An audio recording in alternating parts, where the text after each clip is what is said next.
विश्व युद्ध का परिणाम आज भी पूरी दुनिया को सहना पड़ रहा है।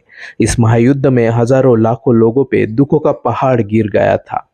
उन पे हुए अन्याय से आज भी ऐतिहासिक दस्तावेज भरे पड़े हैं। ऐसी स्थिति में भी महाराष्ट्र के कोल्हापुर का नाम इन पीड़ितों की मदद करने में सबसे आगे था।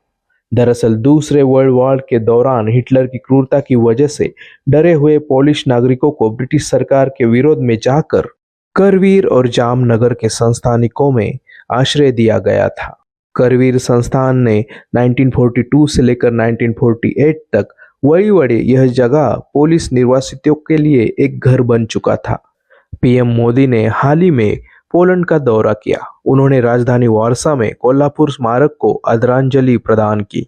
यह स्मारक कोल्हापुर संस्थान के प्रति आभार व्यक्त करने के लिए निर्माण किया गया था।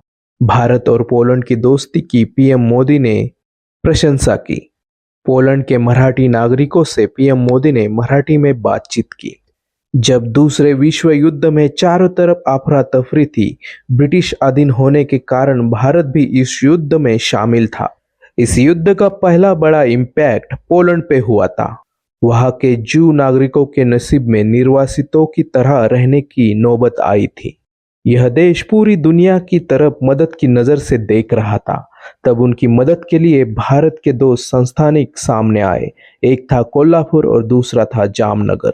कोल्हापुर के छत्रपति ने 5000 निर्वासित पोलिश नागरिक को कोल्हापुर के वड़ीवड़े गांव में आश्रय दिया।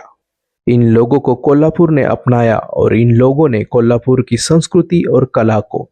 जब पोलिश नागरिक कोल्हापुर में आए थे तब उनके मन में डर और अनिश्चितता की भावना थी। लेकिन शांतता प्रस्थापित होने के बाद 6 सालों बाद ये सारे अपने देश वापस चले गए।